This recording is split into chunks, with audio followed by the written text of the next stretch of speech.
Hello friends. Welcome back to Cini World. Today I am going to explain you a thriller film titled Serenity. Spoilers ahead.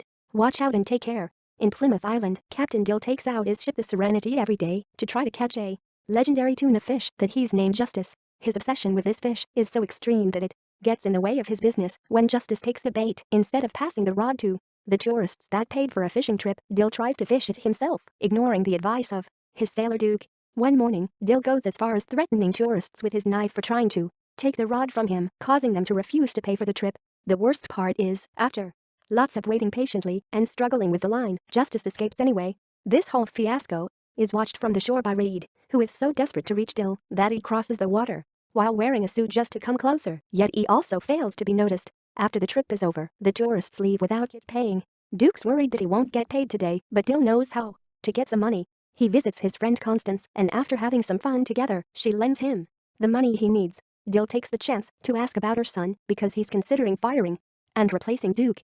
Afterward, Dill goes for a drink at Jack's bar, then visits Duke to pay him. He also asks him to come again next morning for another ride, but this time they aren't taking any clients, they're just going after Justice. Duke thinks it's irresponsible to waste gas on a leisure trip when they're short on cash, but Dill doesn't care. He saw Justice today, which means it's near, so they must try again.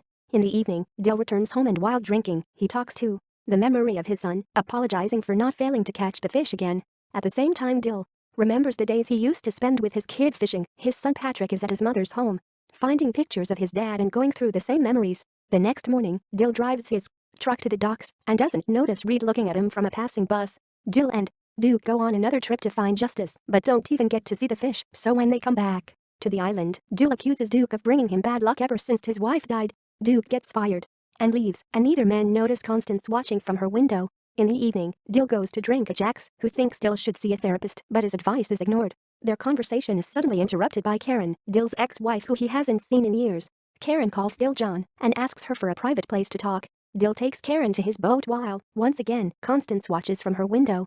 Karen admits that Dill was right. Her new husband kept on drinking and became violent, hitting both her and Patrick. Dill tells her to get a divorce, but she can't. Her husband is a powerful man with many connections and wouldn't let her escape. Whenever they fight, Patrick gets scared and hides in his room, keeping himself distracted with computer games. His teachers say he's got a unique ability, but he seems kind of broken down. Patrick is precisely the reason why she's here. She wants to save him, and for that she needs Dill's help.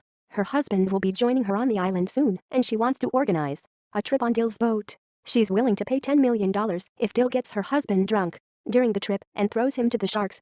Dill can't believe what he's hearing and kicks Karen out before sailing away, not noticing Reed running towards the shore and missing him again. When Dill returns home in the morning with lots of fish to sell, Constance is there waiting for him. She wants to know more about Karen, but Dill refuses to answer her questions and goes for a swim at sea instead. As soon as he falls into the ocean, Dill begins hearing voices, Karen's husband yelling at her and Patrick telling him there's something he needs him to do. He also sees Patrick swimming with him, but when he tries to reach out to him, Dill wakes up at his home's table and touches the wet surface. At the same time, Patrick is in his room coming out from under the covers after playing his video game and finding some spilled water on his desk as well. Dill is shaken by the visions he had in his dream and wonders aloud if his son is out there. That day, Karen's husband Frank arrives at the island. He wastes no time and joins Karen in the hotel room, asking her to lose her robe so he can inspect her body.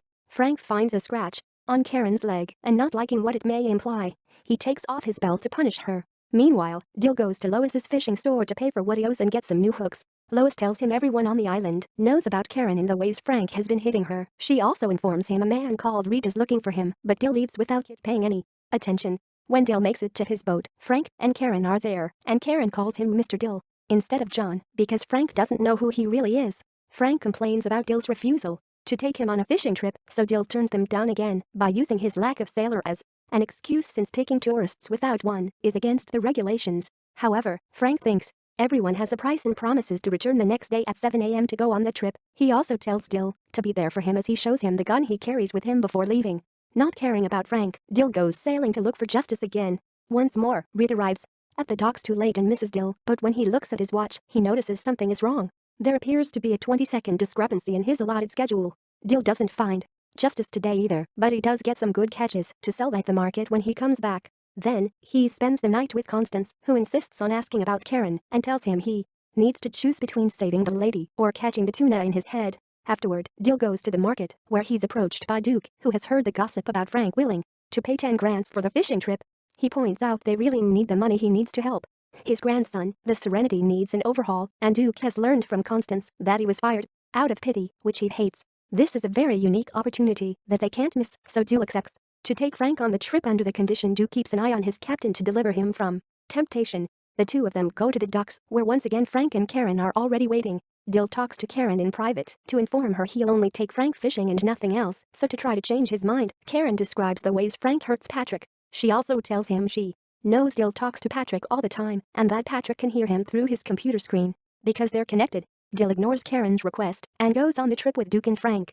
While fishing, Frank tries to chit-chat with them and eventually lands on the subject of his stepson. He calls Patrick creepy and complains because the boy won't come out to play sports with him, preferring his computer instead. Frank thought Patrick was involved in something illegal on the dark web, but actually, he's just playing a fishing video game. Patrick told Frank that if he didn't catch fish all day, he'd find a way to kill him, and Dill surprises himself by finishing that sentence along with Frank. There's also talk about the fact there aren't any cops on the island, but that conversation is interrupted when a shark takes their bait. Frank tries to reel the shark in and slips on the deck, but Dill doesn't give in to temptation, so between him and Duke, they help Frank catch the shark. Karen is disappointed to see them come back with her husband, and while Frank leaves to wash, she approaches Dill to pay him and tries to convince him to change his mind again since Frank will want to fish again tomorrow. Duke overhears Karen telling Dill that this was Patrick's idea and that their son needs him to do this because he wants justice, but before the conversation goes further, Frank comes back and takes Karen away. A storm appears on the horizon and is watched by Reed at the docks, while Duke demands Dill to explain what the temptation is about. Dill takes Duke to a bar and tells him the whole story. He used to be a soldier named John, but when he came back from war, his mind was too damaged and Karen left him for Frank, so Dill thinks he never truly came back. When he hears about the 10 million offer, Duke reminds Dill he must catch the fish in his mind, but not kill a man. After Duke is gone, Dill goes to his boat to do some thinking in the rain. Suddenly, he begins hearing Patrick's voice calling out for him, while Constance watches from the window. At that moment, Karen shows up to show Dill she hasn't gotten rid of the ring he gifted her because she never stopped thinking about him.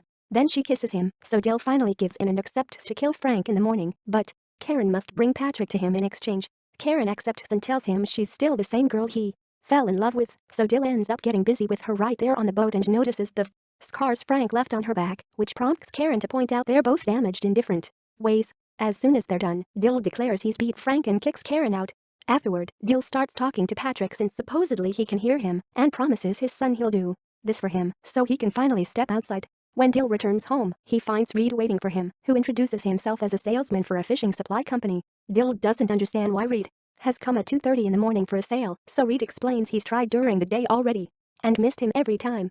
He also says he already knows Dill has a big day tomorrow because he knows almost everything about him. In his suitcase, Reed has the newest Sonic fish finder, and Dill can have it for free for 1 week as a trial. The finder will be particularly useful tomorrow, and Reed is sure it will help Dill catch the fish because he is the rules. Dill doesn't understand what that means and gets more shocked when Reed asks him to catch the fish, but not to kill that man, so he threatens Reed with his knife until he explains why he knows so much. While Patrick continues to play on his computer, Reed explains he's only playing his part of the game because that's what Plymouth Island really is, just a game with many options, and the creator's favorite is fishing. The rule is you've got to catch a particular fish, and that rule is Dill's compulsion, but it seems he's changing things from fishing into killing a man. The rules say that nobody dies on Plymouth Island, so as a representative of the existing program, he wonders why the creator has changed the rules. Suddenly, Dill wakes up in his bed earlier than usual and realizes he isn't allowed to move until the alarm clock rings. Thinking about the talk with Reed, he takes out a couple of maps and notices they all show the same thing. Plymouth Island is in the middle of nothing. After a quick swim, Dill takes his truck to the middle of the road to try to talk to Patrick, saying he'll kill Frank and admitting he doesn't even remember how he got to this island, but he still remembers his fishing days with his son. He came back mad from war, and that's why he thinks Patrick made Dill mad to catch the fish here. Sometimes, Dill has visions of himself dead on the sand, but before he can reach a conclusion about their meaning, his monologue is interrupted by Constance's son, Samson. Dill has always thought Samson was lucky, so he considers his presence a good sign, but he still refuses to give him Duke's job because the rules have changed. Afterward, Dill goes to see Lois, who offers him some special lures that Reed dropped as a trial. Dill asks some weird philosophical questions, but Lois doesn't know how to answer them. Next, Dill uses Reed's car to call his company and confirm he's real, but he quickly hangs up after leaving a quick message for him saying thank you. On his way to the boat, Dill bumps into Jack and asks the philosophical questions again, but Jack doesn't know how to answer them either, confirming they're NPCs. In his room at home, Patrick takes out his father's knife from a box. At the hotel on the island, Karen wakes up to find a bleeding Frank in the bathroom because someone has attacked him. The explanation for this is in the boat. Duke is waiting for Dill to tell him he paid a thug to break Frank's hands. This way he's keeping Dill away from temptation. Furious, Dill kicks Duke out of his boat, ignoring his advice to see a doctor. After going to Jack's to get some alcohol, Dill drives away and comes across Reed, who tells him he isn't crazy because they're the stuff dreams are made of. The only thing Reed doesn't know is who made this game, but Dill does know. Patrick did. It was his son that created this game, wishing to have his dad back in to kill the man that hurts him. Meanwhile, Karen comes up with a plan. She refuses to miss this chance, so she wraps up Frank's wounds and convinces him he's still strong enough to go fishing. She also keeps giving him alcohol for the pain, so he's getting pretty drunk. Reed knows this is going on and tells Dill about it because his new compulsion is killing Frank, so if that's the new rule, he should help. Dill rushes back to the boat and meets with Karen, who promises she got rid of Frank's gun, while Constance and Duke watch them from afar. The group takes off in the boat, and while Dill is getting everything ready to fish, he's shocked to find Samson has stowed away. They can't just push Frank into the ocean with the boy watching, but luckily, a solution appears in front of them in the form of Justice taking the bait. Dill remembers he must choose between the fish and the lady, so he gives the rod to Frank, who is too weak to handle such a dangerous animal, and is pulled into the water by Justice, making it look like an accident. At the same time, Patrick hears Frank yell at Karen, so he leaves his room with his father's knife, only to return a moment later with blood on his hands. The news of Patrick killing Frank soon appear on every channel in the country. The story covers Karen's explanation of self-defense against Frank's abuse and that Patrick's real father had died during the war. Since the murder, Patrick hasn't said a word and has withdrawn into himself. On the island, Karen says it's true that both she and Patrick still love Dill, and one day he'll be able to reunite with his son. After Karen disappears, Dill picks up ringing public phone and talks to Patrick, who promises he'll change the game to see him. Patrick is sitting inside a cell and suddenly smiles as the environment around Dill begins changing. Seconds later, Patrick appears on the island to reunite with Dill, and now father and son can go fishing together again. Thanks for watching. Please subscribe for more videos.